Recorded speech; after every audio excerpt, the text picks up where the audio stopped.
Donc, on continue par rapport à tout ce qui est abondance de nourriture. En quoi c'est un problème? Eh bien, justement, ce que je te disais, c'est que les fêtes de fin d'année, ça représente vraiment une très courte période par rapport au reste de l'année, c'est-à-dire environ 3%. 3%, n'oublie pas, c'est absolument rikiki dans une année complète. Et alors, dans une vie, c'est vraiment peanuts aussi.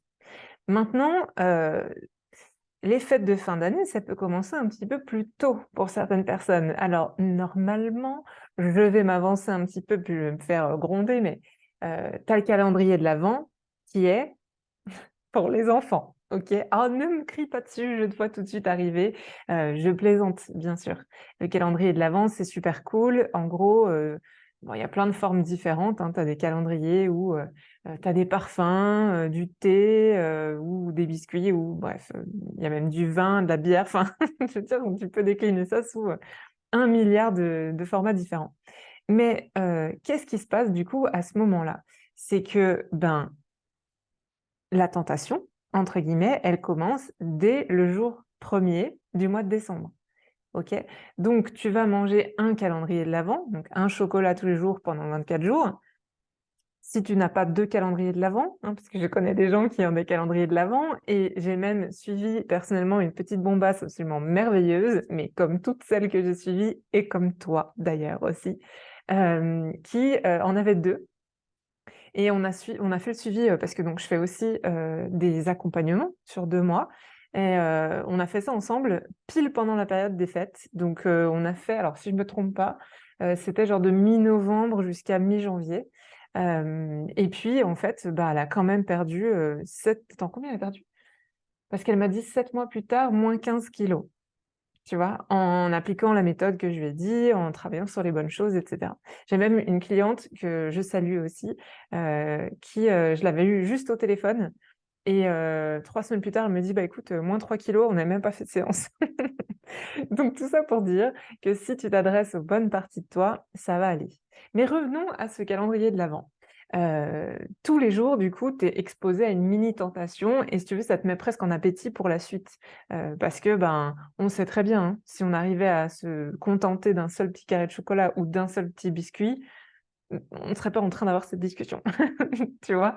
Donc c'est hyper compliqué, à mes yeux, hein, parce que, c'est un peu le moment, officiellement dans l'année, où tout le monde peut faire des excès.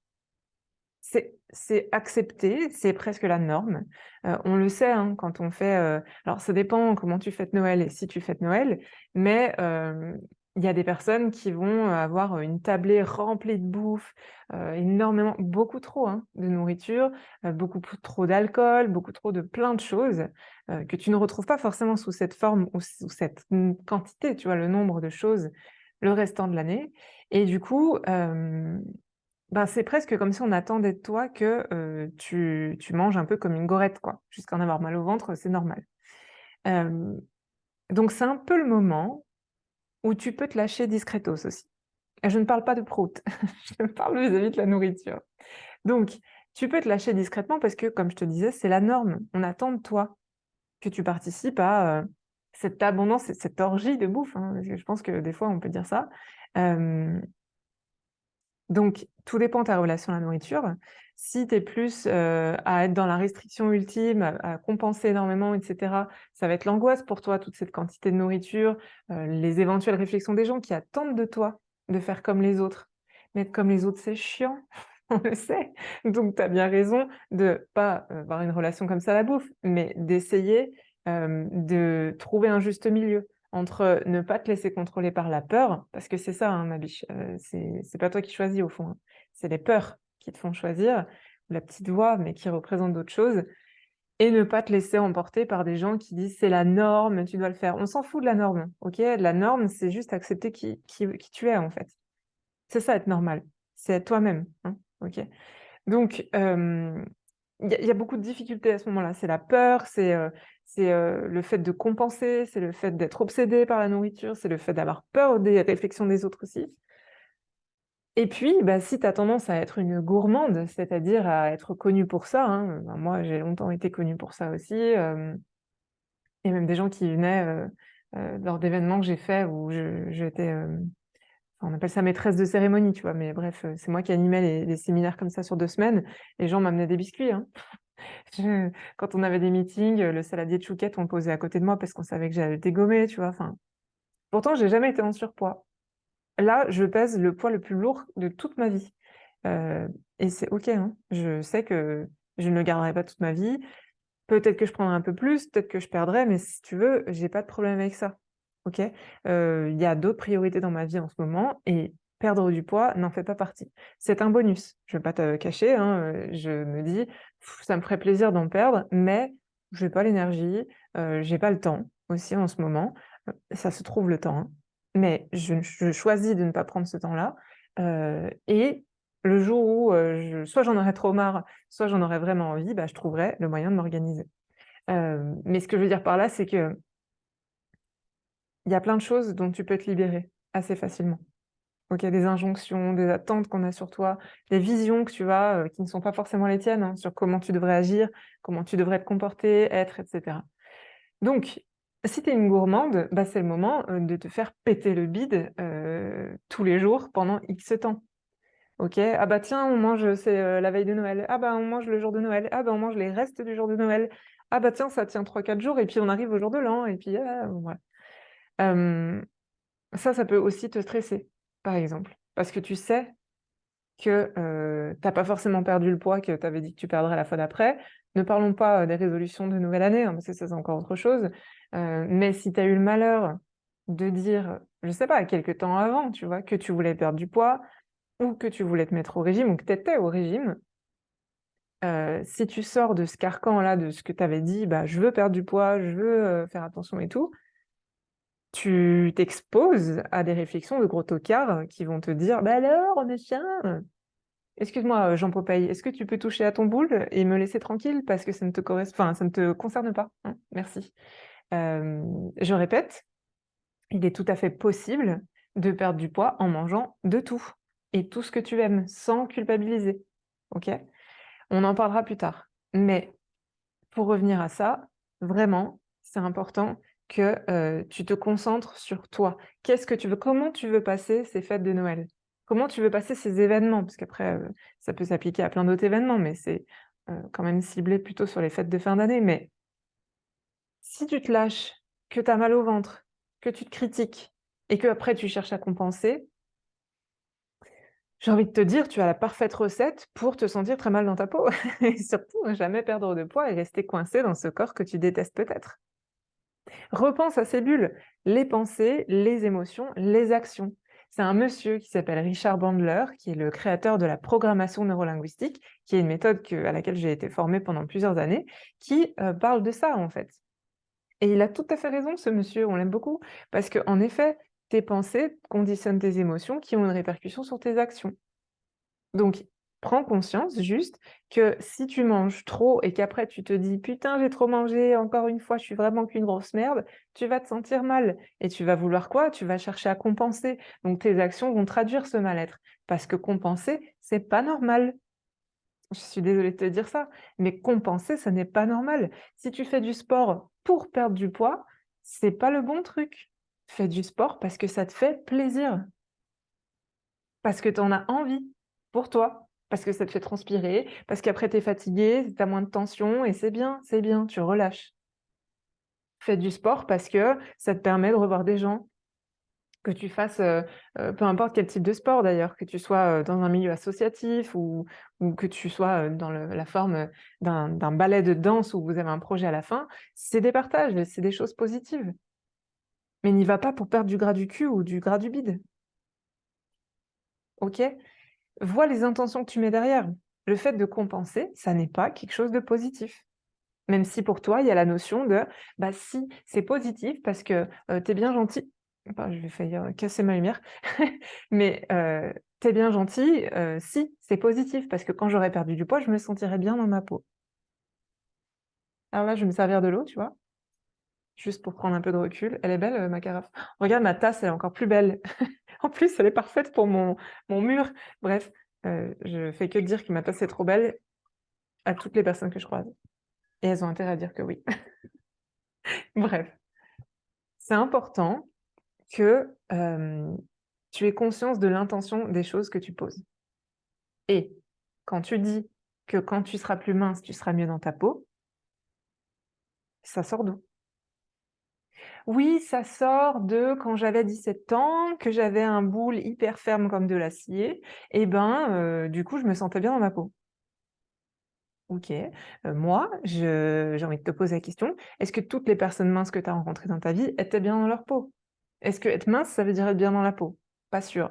Est-ce que, en fait, avec le recul, la période où tu étais la mieux dans ta peau, tu te sentais le mieux dans ta peau, c'est pas parce qu'en fait, tu étais libre de certaines injonctions ou certaines choses que tu subis aujourd'hui, tu vois? Dans ton boulot, dans ta famille, dans ta manière de vivre au quotidien, le rythme qui te convient pas et cetera. Est-ce que quand tu avais 20 piges et que, ouais, tu étais super bonasse, mais tu l'es encore aujourd'hui, hein, c'est juste que tu ne le vois plus et que si tu veux, peut-être que tu te caches un peu sous un petit amas grassouillet pour, bah, justement, «J'ai un peu souffert dans ma vie et j'ai plus envie de prendre des coups directement, donc je préfère me protéger un peu». Peut-être que c'est autre chose, hein. Mais ce que je veux dire par là, c'est que c'est quand même hyper important de prendre conscience que si tu te sentais bien dans ta peau à ce moment-là, vraiment prends 2 secondes. Est-ce que c'est pas parce que tu avais un autre rythme de vie? Et je vais boire pour le suspense. Mais c'est possible, j'affirme rien. Il faut vraiment que tu saches que moi, dans les formations, je n'affirmerai jamais rien. Ou si je le fais, bah, c'est que je suis un peu maladroite, mais c'est pas du tout le but. Moi, ce que je veux, c'est que je te donne et tu prends ce que tu veux. Là, j'amène les trucs, pif, je les pose devant nous, on regarde, puisque je suis là avec toi, et tu réfléchis avec moi et tu te dis: peut-être que ouais, en fait. Peut-être qu'elle a raison et qu'à 20 ans, ce qui me plaisait, c'était en fait de pouvoir faire ce que je voulais». OK, cool. Qu'est-ce que ça veut dire faire ce que je veux? Pose-toi la question. Ça, c'est un exercice que tu peux faire. Donc, pose-toi la question de j'hésite à couper et faire un exercice à part, mais c'est pas grave. Hem, Qu'est-ce qui faisait que j'étais bien dans ma peau à l'époque? Note-le, vraiment. Est-ce que c'était tu peux noter, hein, parce que j'étais plus mince, parce que je mettais des fringues qui me plaisaient et cetera. Mais est-ce qu'on reste vraiment que sur cette zone superficielle de la chose? Est-ce qu'on peut pas se dire: «Bah, il y a aussi parce que je voyais plus souvent mes amis, parce que, je picolais plus, parce que je sortais, beaucoup plus, socialement c'était cool, parce que, j'avais pas d'obligations, parce que j'avais pas de problème d'argent, parce que je faisais des nuits complètes, parce que blablabla» et tu peux mettre autant de trucs que tu veux, parce qu'on parle de toi et c'est toi qui es importante. Moi, je peux te le redire 1 milliard de fois, mais c'est toi la plus importante. C'est toi qui compte, là, à mes yeux, maintenant, tout de suite. Et même si mes yeux sont virtuels, puisque nous parlons d'une vidéo, c'est hyper important que tu prennes conscience de ton importance. Note tout ça. Quelles sont les choses qui, en fait, te faisaient du bien à l'époque, en plus d'être mince? Et constate que peut-être, ben, il y a ces choses-là, certaines ont complètement disparu de ta vie. Prendre du temps pour moi, picoler avec mes amis, c'est des trucs que je ne fais plus du tout. Bah merde alors! C'est dommage parce que c'était cool. Avec modération, hein, ma biche. Mais pourquoi tu fais plus ça? «Ah, j'ai pas le temps». Pourquoi tu as pas le temps? «Ah bah, parce que je m'occupe de ci, ça». OK, est-ce qu'il y a pas des solutions? Est-ce que tu peux pas déléguer certains trucs? Est-ce que, par exemple, tes horaires de boulot, tu peux pas les aménager parce que tu fais des heures sup d'enfoiré et que personne ne te fait de retour positif sur ton travail, mais que, tu as une conscience professionnelle tellement importante qu'ils en abusent? Cet exemple n'existe pas dans la vraie vie, hein, n'est-ce pas? Mais bon, je pense à certaines amies notamment en particulier. Est-ce qu'il y a pas des choses que tu pourrais revoir? Comment prendre du temps pour toi sans culpabiliser aussi, c'est pareil. Et tiens, c'est marrant parce que, prendre du temps pour moi, ça me fait culpabiliser. Manger des trucs qui me font plaisir, ça me fait culpabiliser. Est-ce qu'en fait, au fond, me prioriser et me faire du bien, ce serait pas quelque chose que j'estime, mauvais, tu vois? Ou en tout cas dont j'ai pas le droit? C'est une vraie question. Et si la réponse c'est «bah, ouais», en fait, peut-être que pour moi, c'est quelque chose c'est un peu sur c'est péché que, de me faire du bien. Parce qu'on m'a toujours appris que non, c'était mal, il fallait pas que je pense à moi, que sinon j'étais égoïste. OK, et bah, si tu as conscience qu'en fait, il y a une partie de vrai là-dedans, et ben, qu'est-ce que tu en fais? Tu vois? C'est pas grave, c'est pas grave, c'est important, mais c'est pas grave. Ça veut dire que Aujourd'hui, tu as réussi à surmonter toutes les choses que tu as surmontées et c'est très bien et félicitations à toi pour ça, vraiment. Je suis fière de toi et sois fière de toi. Dis-le, j'écoute. Quoi? C'est bon, j'ai entendu et je te prie de ne pas m'escroquer, de l'avoir dit pour de vrai.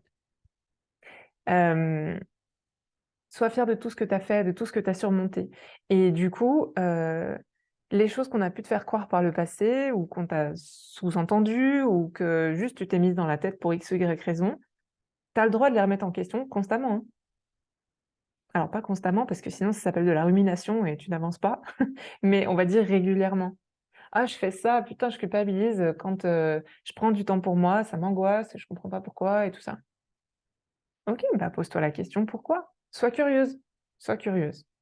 La curiosité, ça n'a rien de malsain, heu, dans cette situation-là, hein, je veux dire, pose-toi des questions, réfléchis, est-ce que oui, est-ce que non? Si tu as un suivi avec un thérapeute ou une thérapeute, eh ben, c'est l'occasion d'en discuter. Si tu fais du journaling et que tu écris tous les jours dans ton petit carnet de pensées quotidiennes, de journal intime ou quoi, eh ben, c'est l'occasion de sortir ces pensées pour justement en faire quelque chose. Si tu fais une séance d'hypnose avec moi ou un suivi, n'est-ce pas? On peut en parler ensemble. Mais tout ce que tu vas conscientiser, tu reprends le contrôle dessus en fait.